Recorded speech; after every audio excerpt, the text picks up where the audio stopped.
This is a bonus test stream. So I did remove this cable run that was, I think, the cause of this camera disconnecting. So, some bonus taping action. Just monitoring the camera on the laptop over here. So this is running a remote desktop on an old MacBook 17, and I'm monitoring OBS Studio running on the Mac downstairs. And this is upstairs. I'm connected with this wireless microphone. And horribly backlit too. This is a Shure PGX-01, which uses the 900 megahertz frequency, which used to be very crowded with cordless telephones, but no one uses those anymore, so it's a much clearer digital frequency. So, still going. Tape. I wonder if we can get some more light in here. Hey, cat. What you doing? I don't know if that'll help. It's a little dark. It's still kind of early here in New England. Maybe if I stood over here. Hard to say. But I have a little bit more leeway on this camera.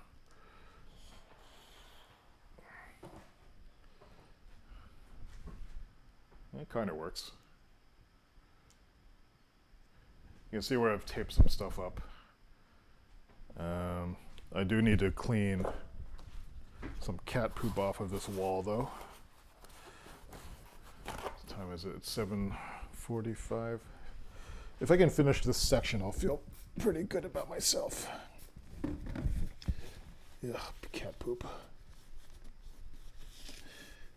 Not cute at all. How did this even get here? I don't want to know. Actually, I've probably witnessed it. All right, so there's the culprit right there. Let me clean my kitchen too. All right, so the goal is to paint, or to just at least tape off this bottom here.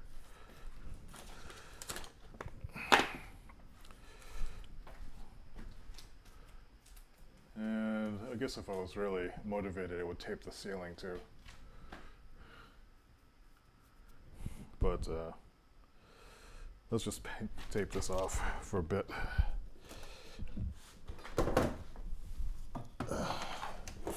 What is this over here?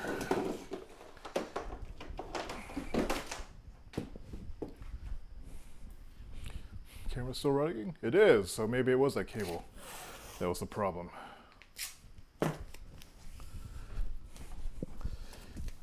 Technical test. I became highly aware that my butt was up in the air. Oh, it's not the best taping job.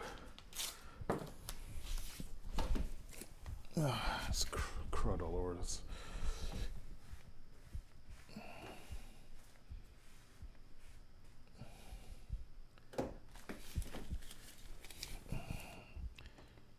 I'm starting to remember why I didn't want to do this. Because I am so impatient. If I was blasting tunes, maybe it would be easier. But then I would get YouTube violation flagged for copyright with their automatic music scanners. Anyway, oh crap, just undid what I did. So let me muse on creative interdependence while I'm doing this. So first, I need to start by explaining what I mean by creative independence, which was a way I started framing my personal development goals a few years ago. The idea behind creative independence is that you are able to pursue your interests, your creative interests, that is, which are interests generally that don't have a direct, how come I can't do this? They don't have a direct means to generate revenue. I mean, for example, let's say you like to collect butterflies. How do you, in the ugly way of putting it, how do you monetize the collection of butterflies? And this was a problem that a lot of bloggers like me were facing back in 2004 through 2007 when people were trying to figure out, like, this blogging thing is something I love doing, but how do you make money at it? A lot of people eventually figured out what to do. They wrote books. They became life coaches. They dumped that and started different kinds of practices. Started creating products. And then I think what really happened was like the blog aggregators came around. I think when we were starting blogging, you know, I wasn't one of the first, but I remember the earlier days of it. The idea that you could have your voice on the internet and that people would actually read it was a very new idea. And the internet was such in a state where people are still figuring out what they could do with it. So finding new voices that weren't the news media was a big thing. This was the beginning of the decline of newspapers and so forth. But I think in the days since then, you know, like first there was the rise of blog networks. Then news aggregators came along. Then Facebook became ascendant. And what they were able to do is like get large audiences, because they could now reliably go to one place and get all the news. Convenient, and you know, they're nicely designed and well run, and you're always guaranteed to see something. Whereas if you're running a blog and you're posting erratically like I am now, you know, like you're not going to have an audience.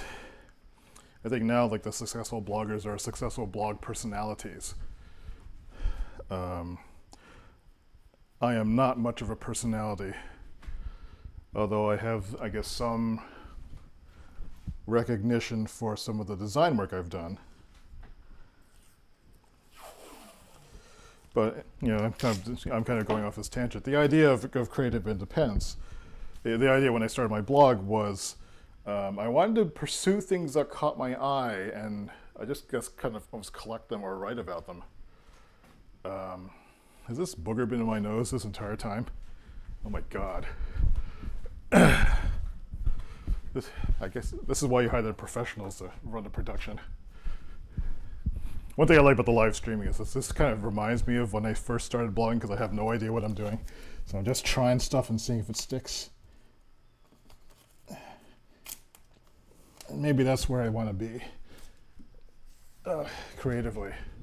So creative independence, again, is how do you take this idea of pursuing something that you're interested in and turn it into something that can sustain you. And this is a problem that's faced a lot of artists for a long time. So like if you're an artist, at some point, someone who has more of a business sense or needs to find a function for everything, who is successful and not afraid of flaunting this, you know, maybe subtly or otherwise. But they will say to the artist, so how are you going to make money for this? Or how can you justify spending all this time doing what you're doing here when you're not famous, or when you can't charge for it, or you know there's no chance of making a profit or even breaking even? And this gets artists like really upset. Some of them who become successful business people, and they can, you know, create a system by which their art does become monetized. But then they're running a business. For someone like me, I don't want to run a business. I really want to have a sustainable income that I generate while I'm pursuing my interests, and not work for somebody else. I guess that's a critical thing. Because again, like when you work for somebody else, unless you're really lucky and you find someone who's really closely aligned with your values, there's always going to be some kind of distance or disconnect between them. This is the same reason. This applies to everybody. Like for example, if you're starting up a business, you don't do a 50-50 partnership. That's a recipe for disaster. Someone has to own it. At some point, your ideas will converge. I want to stay an independent, and I want to pursue my own dreams, but I also want to be able to fund myself while I'm doing it. Computer just pooped out.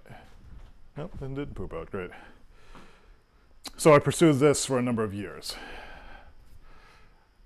To some degree of success, the whole stationery thing, the design work that I happened to do by accident on my website, the Printable CEO series, which is now called I'm just calling it by the names of the products now, like the Emergent Task Timer, the Emergent Task Planner, and so forth. Those were kind of a lucky break.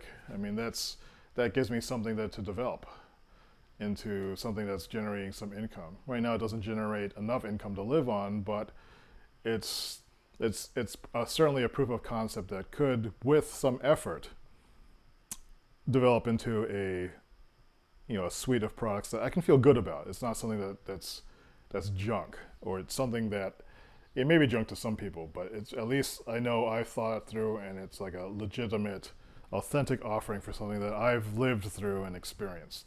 That's very important to me too. That's more of an artistic sentiment than it is a business sentiment. So, where does creative interdependence come in? I think when you're pursuing creative independence, and this applies to all entrepreneurs, I think, if you are an entrepreneur, there's very few people who understand you in the general population.